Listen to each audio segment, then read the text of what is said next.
Why PNG and Australia must sign the Puk-Puk Defense Pact soon. China's warning and World War II lessons.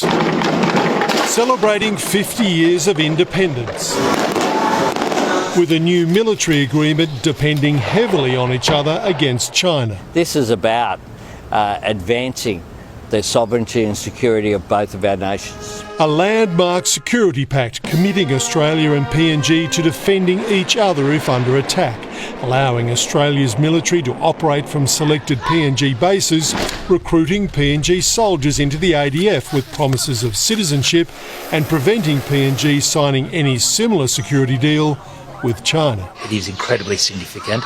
I think some people have underestimated the significance of it. Probably not Beijing. Its ambassador was among the crowd with Prince Edward and Pacific leaders a half a century after Gough Whitlam helped raise the flag on PNG independence. Anthony Albanese helps raise it again. When you come here, you find friends to all and enemies to none. Friends combining their militaries, hoping to avoid confrontation through integration. Integration offers the best inoculation to malign influence, primarily from China. The treaty has to be approved by PNG's cabinet first, but its members are scattered nationwide for Independence Day events and are scrambling tonight to meet online so tomorrow's official signing can go ahead. We will be able to advance the treaty tomorrow. The agreement to defend each other, he says, is logical. The idea that Papua New Guinea could be under attack and we would sit back and watch ignores the history.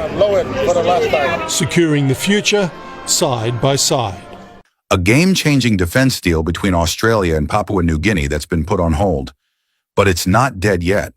It's the Puk-Puk Treaty, a mutual defense pact that could see these two neighbors committing to protect each other if one gets attacked. It was supposed to be signed last week in Port Moresby during PNG's massive 50th independence anniversary celebrations, but things hit a snag.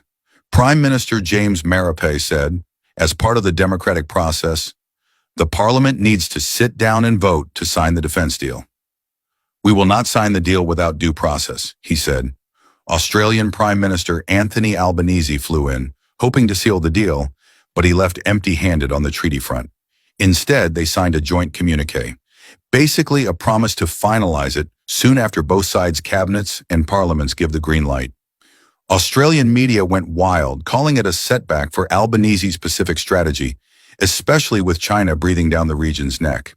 And just 2 days ago, on September 19th, China issued a direct warning to PNG via The Guardian, urging them not to sign anything exclusive or that targets a third party. Code for not getting too cozy with the West. But here's the big question.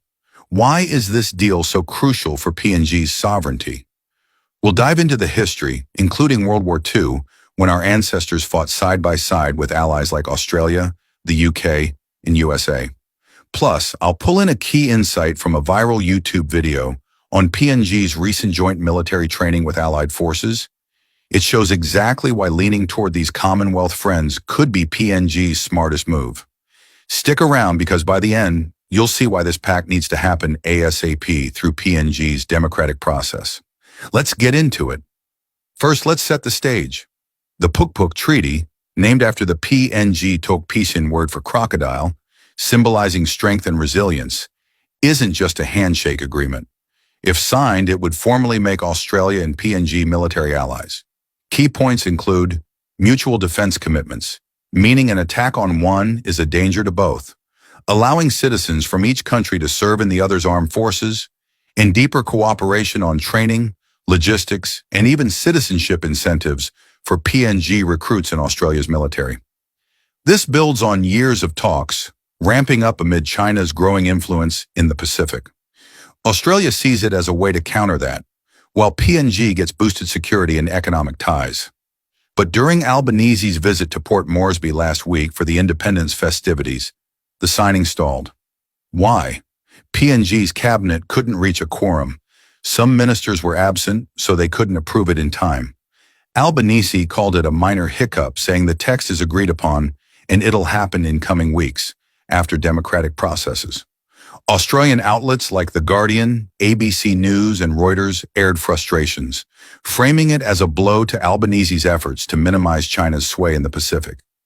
One ABC report even noted PNG's opposition leader, Douglas Tomariisa, raising sovereignty concerns, saying any deal must include safeguards to protect PNG's independent decision-making.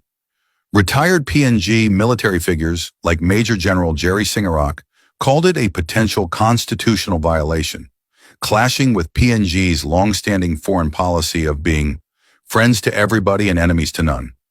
On X, formerly Twitter, users echoed these worries. Posts from analysts and locals highlighted the delay as a test of PNG's neutral stance, with some speculating China might be influencing behind the scenes. But PNG